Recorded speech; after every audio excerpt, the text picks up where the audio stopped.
Science Galaxy. Welcome to our channel Science Galaxy, where we learn science in simple ways. Don't forget to like, subscribe and share the video. हम जल्दी से आ जाते हैं कुछ properties की anomalous properties, कुछ elements की anomalous properties पर। हमारे कुछ ग्रुप्स होते हैं, first group, second group. First group हमारा लिथियम से शुरू होता है, lithium, sodium, potassium, rubidium, caesium, francium. Second group में क्या होता है? Beryllium, magnesium, calcium, strontium, barium and radium. ये एलिमेंट्स होते हैं। इनकी जो फर्स्ट एलिमेंट्स होंगी, इनकी क्या होती है? इनकी एनॉमलस प्रॉपर्टीज होती है। इनकी प्रॉपर्टीज कैसी होती है? एनॉमलस प्रॉपर्टीज होती है। एनॉमलस प्रॉपर्टीज होने का क्या मतलब है कि इनकी अजीब सी प्रॉपर्टीज होती हैं। एनॉमलस मतलब एबनॉर्मल, नॉर्मल प्रॉपर्टीज नहीं होती। इनकी क्या होती है? बाकियों से अजीब प्रॉपर्टी, अलग ही प्रॉपर्टी होती है। पहले तो इनके रीजंस डिस्कस कर लेते हैं कि ये जो फर्स्ट एलिमेंट्स हैं, ये अलग प्रॉपर्टीज शो कर क्यों रहे हैं। तो ये अलग प्रॉपर्टीज दो रीजंस की वजह से शो कर रहे हैं। एक तो टू स्मॉल साइज, बहुत ही ज्यादा छोटा साइज है। टू स्मॉल साइज वाली बात हम डिस्कस भी कर चुके हैं। बहुत छोटा साइज होने की वजह से हमारा जो फ्लोरीन और क्लोरीन में एक्सेप्शन आया था, उसमें भी फर्स्ट एलिमेंट ही ऐसा था जो क्या अबनॉर्मल प्रॉपर्टी शो कर रहा था। उसकी क्या होनी चाहिए थी? सबसे ज्यादा इलेक्ट्रॉन गेन एंथैल्पी होनी चाहिए थी, लेकिन होती किसकी है? क्लोरीन की सबसे ज्यादा होती है। बहुत छोटा स्मॉल साइज है। उसके बाद एब्सेंस है डी ऑर्बिटल का, डी ऑर्बिटल होते ही नहीं है।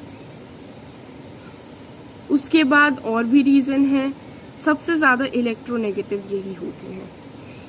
इनकी वजह से ये एनॉमलस मतलब अजीब सी प्रॉपर्टी शो करते हैं। क्या क्या अजीब सी प्रॉपर्टी है, अब हम वो डिस्कस करेंगे।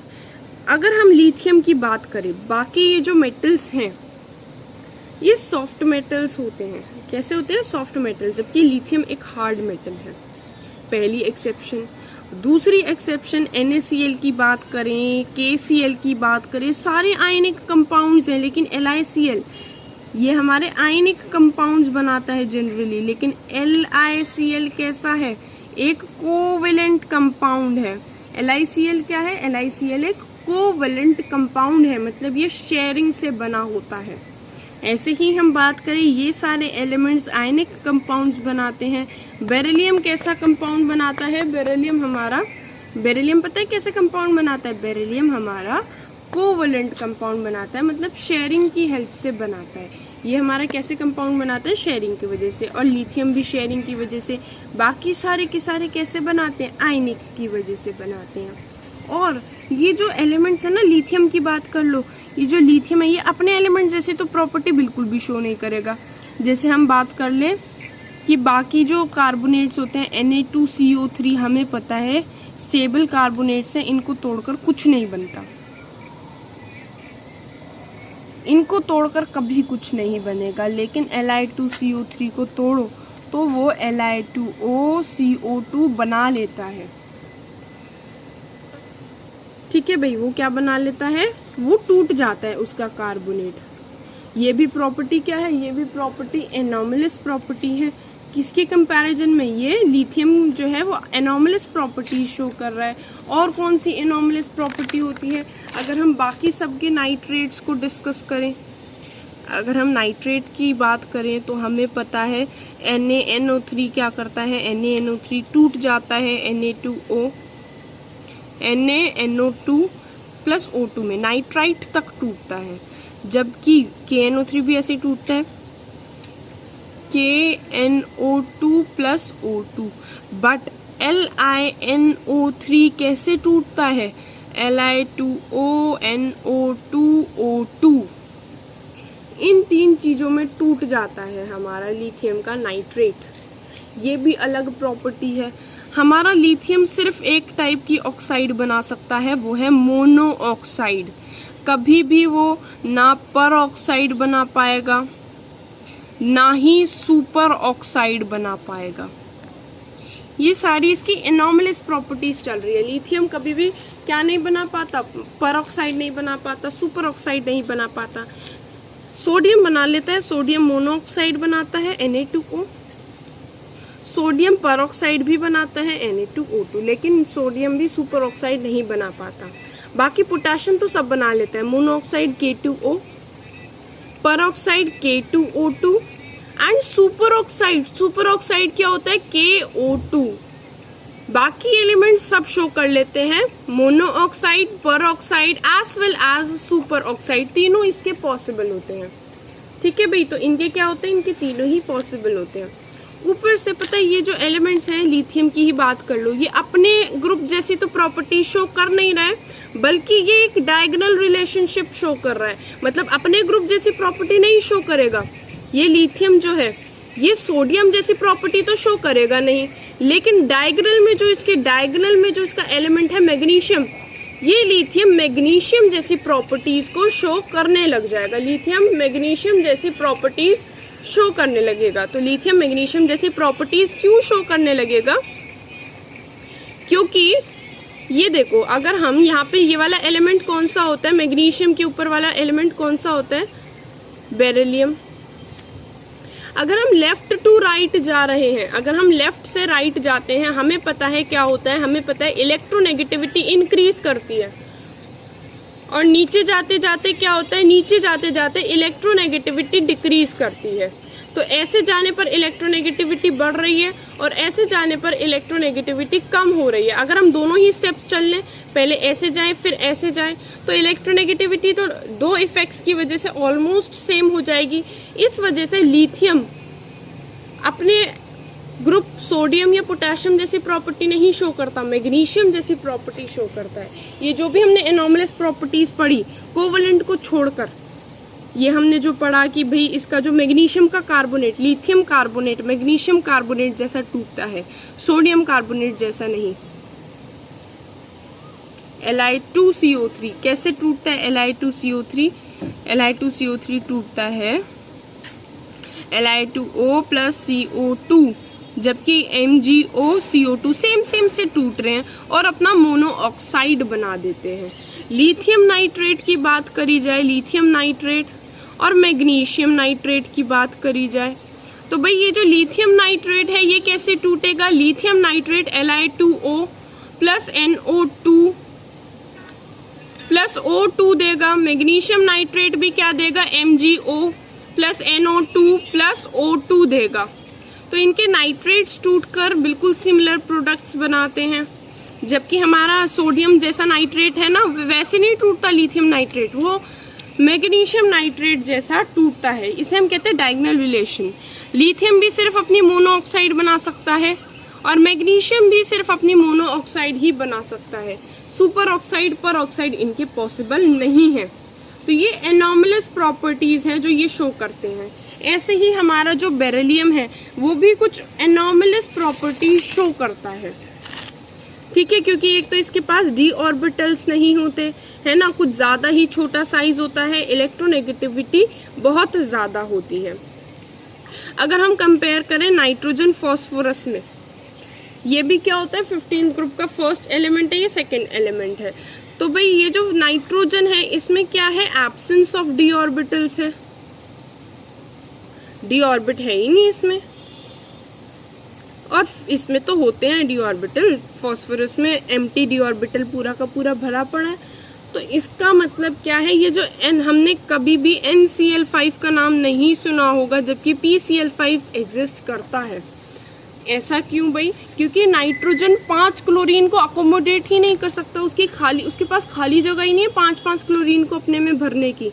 5 क्लोरीन भरने के लिए उसके पास कोई d ऑर्बिटल खाली नहीं है, सिर्फ p ऑर्बिट तक है। तो इसकी मैक्सिमम कोवलेंसी 3 तक हो सकती है। कोवलेंसी का क्या मतलब है, नया वर्ड यूज हो रहा है कोवलेंसी। कोवलेंसी का मतलब क्या है, मेटल एटम के आसपास कितनी चीजें हैं, ये हमारा ये जो सेंट्रल चीज है उसके आसपास कितनी चीजें हैं, इसमें नाइट्रोजन के आसपास 5 क्लोरीन है, तो इसकी कोवलेंसी 5 है, लेकिन इसकी कोवलेंसी 5 हो ही नहीं सकती। नाइट्रोजन की मैक्सिमम कोवलेंसी कितनी होती है, नाइट्रोजन की मैक्सिमम कोवलेंसी 3 होती है, नाइट्रोजन की मैक्सिमम कोवेलेंसी 3 होती है। क्यों? क्योंकि इसके पास डी ऑर्बिटल्स है ही नहीं। एब्सेंस ऑफ डी ऑर्बिटल्स की वजह से नाइट्रोजन क्या होता है, नाइट्रोजन की मैक्सिमम कोवेलेंसी 3 ही होती है, 5 नहीं होती। जबकि जो हमारा कंपाउंड है PCl5, PCl5 में फॉस्फोरस जो होता है, फॉस्फोरस उसमें उसकी कोवेलेंसी 5 तक एक्सटेंड कर जाती है, क्योंकि फॉस्फोरस के पास डी ऑर्बिटल्स हैं। डी ऑर्बिटल्स 5 क्लोरीन एटम को अपने में अकोमोडेट कर सकता है।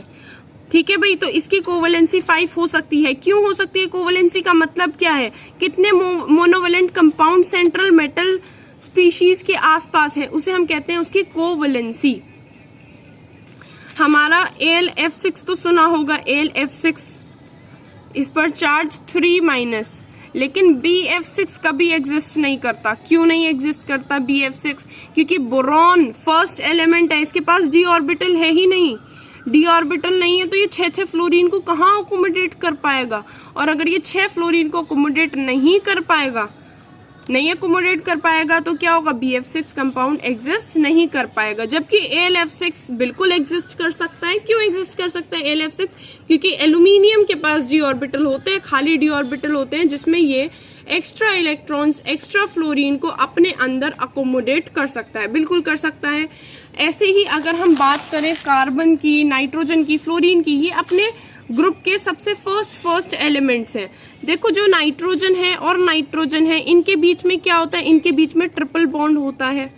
फॉस्फोरस और फॉस्फोरस के बीच में ट्रिपल बॉन्ड नहीं एग्जिस्ट कर पाता। भाई क्यों? ये तो शो कर रहा है, ये ट्रिपल बॉन्ड क्यों नहीं शो कर पा रहा? बस इसका भी सिंपल सा रीजन है, नाइट्रोजन के बीच में ट्रिपल बॉन्ड आ जाता है और फॉस्फोरस के बीच में ट्रिपल बॉन्ड नहीं आता। क्योंकि ये जो हमारे फर्स्ट वाले होते हैं ना, हमें पहले याद रखना चाहिए, ये जो ट्रिपल बॉन्ड है इसमें 1 सिग्मा और 2 पाई बॉन्ड होते हैं। डबल बॉन्ड में 1 सिग्मा 1 पाई होता है। ये बॉन्ड्स हम केमिकल बॉन्डिंग में पढ़ेंगे। और सिंगल बॉन्ड में सिर्फ 1 सिग्मा बॉन्ड होता है। तो भाई इसका मतलब ये जो है ना, सिग्मा बॉन्ड तो सभी बना पाते हैं, जो पाई बॉन्ड बना सकता है वो ही मल्टीपल बॉन्ड्स बना सकता है। ठीक है, और सिग्मा बॉन्ड वैसे वीक बॉन्ड होता है, लेकिन स्ट्रॉन्ग सिग्मा बॉन्ड जो बना पाए वो ही डबल या ट्रिपल बॉन्ड बना पाएगा। तो नाइट्रोजन जो है या फर्स्ट ग्रुप वाले हैं, वो बहुत अच्छा, जो फर्स्ट ग्रुप वाले हैं वो बहुत अच्छा क्या बना पाते हैं, पाई बॉन्ड बना पाते हैं, इसलिए वो मल्टीपल बॉन्ड फॉर्मेशन कर पाते हैं। नाइट्रोजन के बीच में तो इतना स्ट्रॉन्ग ट्रिपल बॉन्ड होता है ना कि इसे तोड़ना ही पॉसिबल नहीं है। इसे हम ऑलमोस्ट इनर्ट गैस मान लेते हैं कि अब ये फर्दर किसी से रिएक्ट नहीं करेगी। नाइट्रोजन और नाइट्रोजन के बीच में क्या है, बहुत ही ज्यादा स्ट्रॉन्ग बॉन्ड है। तो इनको हम क्या कहते हैं, इनको हम एनॉमलस प्रॉपर्टीज कहते हैं। एनॉमलस प्रॉपर्टीज है ये। ठीक है भाई, यही हमारी क्या है, एनॉमलस प्रॉपर्टीज है। अच्छा, एक हमारा कंपाउंड है AlClH2O होल 5 और इस पर चार्ज है 2+ का। इस पर हमें दोनों बताना है, कोवेलेंसी भी बताना है और ऑक्सीडेशन स्टेट भी बताना है। तो भाई कोवेलेंसी क्या होता है, इसके आसपास जो भी चीजें उनको हटा दो। तो ये जो सेंट्रल मेटल एटम है ना, इस पर जितना चार्ज रह जाएगा उसे ही हम इसको क्या कहते हैं, कोवेलेंसी कहते हैं। तो भाई कैसे कोवेलेंसी निकाल सकते हैं, इसकी x मान लो। कोवेलेंसी क्या होता है, आसपास कितने एटम्स हैं। तो कितने एटम्स एल्यूमिनियम के आसपास दिख रहे हैं, 1 क्लोरीन और 5 वाटर, 6 चीजें आसपास दिख रही हैं। तो एल्यूमिनियम की कोवेलेंसी कितनी है, एल्यूमिनियम की कोवेलेंसी है 6। जबकि एल्यूमिनियम का ऑक्सीडेशन स्टेट कैसे निकाला जाएगा, ऑक्सीडेशन स्टेट क्या होता है, ऑक्सीडेशन स्टेट होता है भाई इसके आसपास जो भी चीजें उनको हटा दो। इसके आसपास हमें जो भी चीजें दिख रही है ना, उसको क्या कर दो, उसको इधर उधर कर दो, उसको हटा दो। ठीक है, ये Cl को हटा दो, पानी को हटा दो, तो एल्यूमिनियम पर जितना चार्ज रह जाएगा वो उसका ऑक्सीडेशन स्टेट कहलाता है। कैसे निकालेंगे, एल्यूमिनियम का ऑक्सीडेशन स्टेट मान लो x, Cl का क्या होता है -1, वाटर का 0 होता है तो 0 × 5 और टोटल चार्ज कितना है +2। x - 1 + 0 = +2, x की वैल्यू आ जाएगी +3। मतलब एल्यूमिनियम का ऑक्सीडेशन स्टेट +3। अगर सबको हटा देंगे ना तो एल्यूमिनियम पर +3 का चार्ज रह जाएगा। कोवेलेंसी कैसे कैलकुलेट करी, एल्यूमिनियम के आसपास क्या क्या चीज दिख रही है, 1 तो क्लोरीन दिख रही है, 5 पानी दिख रहे हैं, 1 + 5 6, 6 इसकी क्या हो गई, 6 इसके आसपास वाली चीजें हैं, 6 इसकी क्या है, 6 इसकी क्या है, कोवेलेंसी है। अच्छा, ऐसे ही हमने ना Br2O7 सुना होगा, Br2O7, लेकिन F2O7 नहीं सुना होगा, क्योंकि भाई ब्रोमीन तो 7 क्लोरीन को अकोमोडेट कर सकता है, इसके पास d ऑर्बिटल हैं, लेकिन फ्लोरीन के पास तो कोई d ऑर्बिटल नहीं है, फ्लोरीन कैसे अकोमोडेट करेगा, तो फ्लोरीन अकोमोडेट नहीं कर सकता। ठीक है, इसके बाद एक छोटी सी बात और, ये हमें पहले से ही पता है कि मेटल्स की जो ऑक्साइड होती है, मेटल ऑक्साइड, वो कैसे नेचर की होती है। जनरली मेटल की ऑक्साइड बेसिक होती है, और नॉन मेटल की ऑक्साइड कैसी होती है, नॉन मेटल की ऑक्साइड होती है एसिडिक। मेटल की ऑक्साइड बेसिक होती है, नॉन मेटल की ऑक्साइड एसिडिक होती है। और हमें पता है नीचे जाते जाते मेटालिक कैरेक्टर बढ़ रहा है, left to right metallic character reduce हो रहा है, तो नीचे जाते जाते एसिडिक कैरेक्टर बढ़ता है या घटता है, नीचे जाते जाते मेटालिक कैरेक्टर बढ़ रहा है, मतलब ऑक्साइड का बेसिक नेचर बढ़ेगा, बेसिक ऑक्साइड्स होंगी नीचे जाते जाते, और यहाँ जाते जाते एसिडिक ऑक्साइड्स होंगी। लेकिन कुछ हमारी ऑक्साइड ऐसे भी होती है, देखो बेसिक ऑक्साइड एसिड से रिएक्ट करके सॉल्ट वाटर देगी, एसिडिक ऑक्साइड बेस के साथ रिएक्ट करके सॉल्ट वाटर देगी। एसिड बेस के बीच का रिएक्शन तो हमें पता ही है, एसिड बेस रिएक्ट करके सॉल्ट और वाटर बनाते हैं। लेकिन कुछ हमारे होते हैं एम्फोटेरिक ऑक्साइड्स। एम्फोटेरिक ऑक्साइड्स का क्या मतलब है, जिनकी ऑक्साइड्स एसिड से भी रिएक्ट कर सकती हैं, बेस से भी रिएक्ट कर सकती हैं, मतलब इनके दोनों ही नेचर्स होते हैं, एसिडिक नेचर भी और बेसिक नेचर भी। जैसे हम बात करें जिंक की, एल्यूमिनियम की, लेड की, इन तीनों की ऑक्साइड्स एम्फोटेरिक होती हैं। जिंक ऑक्साइड डिस्कस कर लेते हैं। जिंक ऑक्साइड एसिड से भी रिएक्ट करती है, बेस से भी रिएक्ट करती है। क्या प्रोडक्ट बनाती है अभी डिस्कस करते हैं। ऐसे ही एल्यूमिनियम ऑक्साइड एसिड से भी रिएक्ट करती है और बेस से भी रिएक्ट करती है। ऐसे ही लेड ऑक्साइड PbO एसिड से भी रिएक्ट करेगी और बेस से भी रिएक्ट करेगी, PbO प्लस NaOH से भी रिएक्ट करेगी। देखो भाई इसमें क्या बनता है, इसमें तो हमें कोई दिक्कत नहीं है। एसिड में H के अलावा वाला पार्ट मेटल के पास जाता है, तो क्या बनता है ZnCl2 प्लस H2O। इसमें थोड़ा सा अजीब सा सॉल्ट बनता है, उसे हम कहते हैं सोडियम जिंकेट। सोडियम जिंकेट क्या होता है, Na2ZnO2, और साथ ही साथ दूसरी चीज पानी बनती है। इसमें क्या बनता है, इसमें जो हमारा मेटल है उसके अलावा वाला पार्ट मेटल के पास चला जाएगा, तो AlCl3 वैलेंसी के हिसाब से, बाकी बनेगा पानी। इसमें अजीब सा सॉल्ट बनेगा जिसे हम कहते हैं सोडियम एल्यूमिनेट। सोडियम एल्यूमिनेट क्या होता है, NaAlO2, दूसरी चीज बनेगी H2O। ऐसे ही इस पे क्या होगा, इसमें एक चीज तो बनेगी PbCl2 और H2O। जब बेस से रिएक्ट करेगा तो क्या बनेगा, Na2PbO2 प्लस H2O। ये ऑक्साइड्स हमारी एम्फोटेरिक होती हैं, मतलब एसिड से भी रिएक्ट कर सकती हैं, बेस से भी रिएक्ट कर सकती हैं। जबकि कुछ ऑक्साइड्स होती हैं हमारी जिसे हम कहते हैं न्यूट्रल ऑक्साइड्स। अब ये न्यूट्रल ऑक्साइड्स का क्या मतलब है, न्यूट्रल ऑक्साइड्स ना ही एसिड से रिएक्ट कर सकती और ना ही बेस से रिएक्ट कर सकती, उन्हें हम क्या कहते हैं, न्यूट्रल ऑक्साइड्स कहते हैं। जैसे हमारा H2O एक न्यूट्रल ऑक्साइड है, ना एसिड से रिएक्ट करेगा ना बेस से। CO न्यूट्रल ऑक्साइड है, N2O न्यूट्रल ऑक्साइड है। CO हमारा न्यूट्रल ऑक्साइड है, CO2 जबकि हमारा एसिडिक होता है। न्यूट्रल ऑक्साइड मतलब जो किसी से रिएक्ट ना करे, एम्फोटेरिक जो दोनों से रिएक्ट कर जाए, बेसिक मेटल की होती हैं और एसिडिक नॉन मेटल की ऑक्साइड्स होती हैं। अच्छा, अगर ऑक्सीजन कुछ ज़्यादा ही बढ़ जाता है ना, जितना ज़्यादा ऑक्सीजन होगा उसका एसिडिक कैरेक्टर उतना ज़्यादा होगा। कोई हमसे पूछे भाई एक होता है Cr2O3 और एक Cr2O7, वैसे मेटल की ऑक्साइड है, दोनों ही बेसिक है, फिर भी एसिडिक कैरेक्टर किसका ज़्यादा होगा, इसका। जिसका ऑक्सीजन ज़्यादा उसका एसिडिक कैरेक्टर भी ज़्यादा होगा।